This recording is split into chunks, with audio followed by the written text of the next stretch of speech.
Hello everyone, this is Serious Trivia and I'm back with another episode of What's That Item? And this time, it's King of Jade Ge. And once again, I'm featuring a gold tier or unique item that you will rarely see in the game. But I'm doing this mainly because these items tend to have more historical significance than the common clay dogs or iron archers. And in the game, this King of Jade Ge will provide the character equipped with this item 10 points of authority, 10 points of satisfaction, and if the character happens to also be your prime minister, heir, or leader, then a 10% reduction to corruption will also be applied faction-wide as well. And from a gameplay perspective, the most significant bonus on this item is the 10% reduction to corruption, which is a great help in the late game as your empire grows in size. And since it does have a 10-point boost to satisfaction, this item is probably best on a prime minister or heir, since your leader is not affected by satisfaction at all.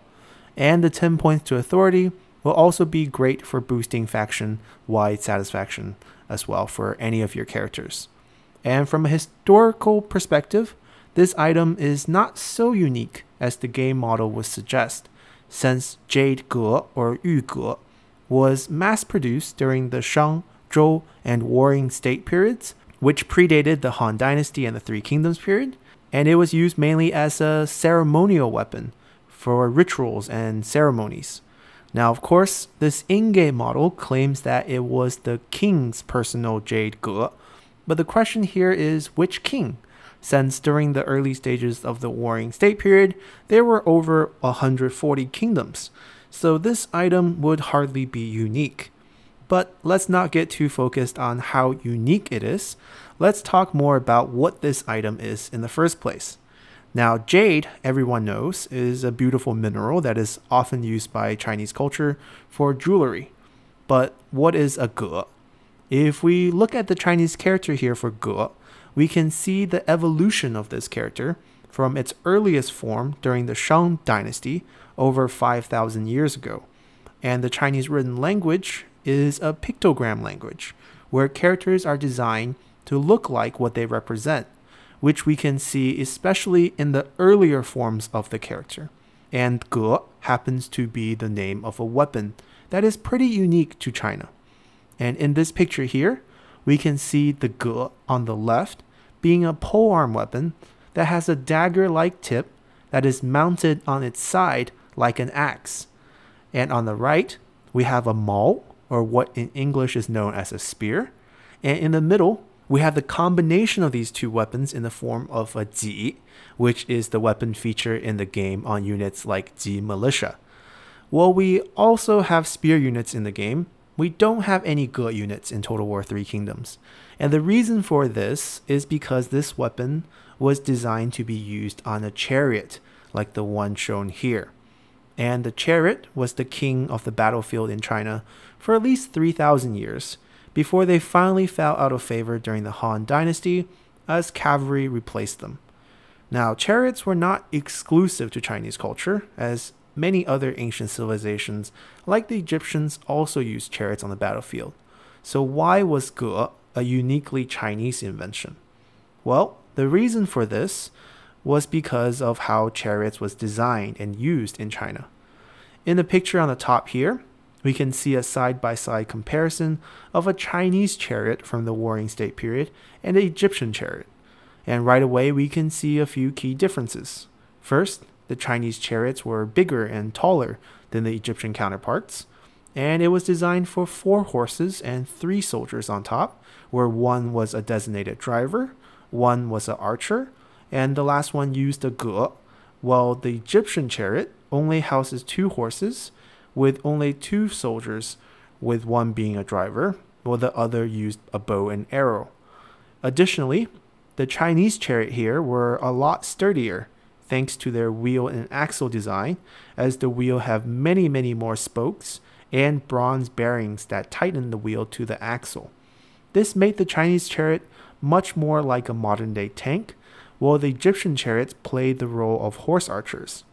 And indeed, during the Warring State period, chariot combat was very much like tank combat during World War II, where chariots would team up with 72 other infantry who would trail behind the chariot and provide support and firepower as the chariot broke through enemy lines. And since the chariot played the role of a tank, the Ge was a great weapon to have, as it had 3 different forms of attacks.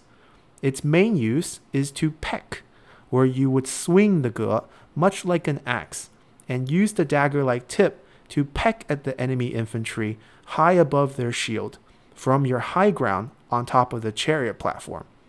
The second use is to sweep, where you would fan the Ge sideways to use both edges and the tip to cut people in a crowd.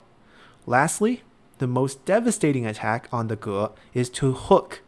Now this move is empowered much more by the chariot, as all you had to do was hook the blade onto someone or lay it out on the side and let the momentum of the chariot do most of the work for you as your blade tore through people's limbs and horses' foot to destroy other chariots.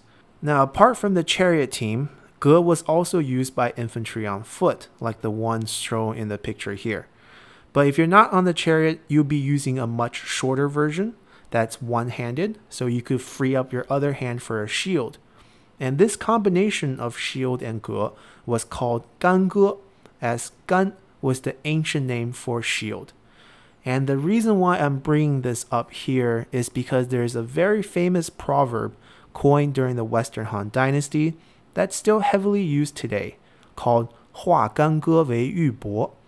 And if we break this proverb down piece by piece to translate it, we have 化, which means turn, and 干戈, which we just talked about, meaning shield and ge, and 为 is a proposition, meaning into. Well, lastly, 玉帛 means jade and silk, respectively. And this proverb means turning war into peace, as you trade in your shield and ge, which is the equivalent to the Western version of sword and shield, for 玉帛, or jade and silk, which are the 2 highest level of tributes exchanged between countries, symbolizing a return to diplomacy and not warfare.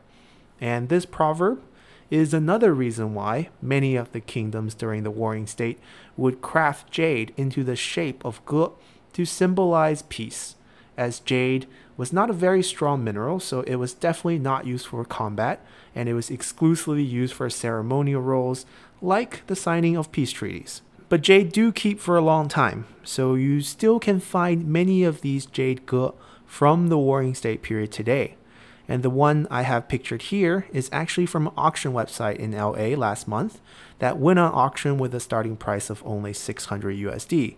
So it's definitely not a uniquely rare item, but still an elegant artifact from the past. So hope you guys enjoy this episode and see you all next time. Bye!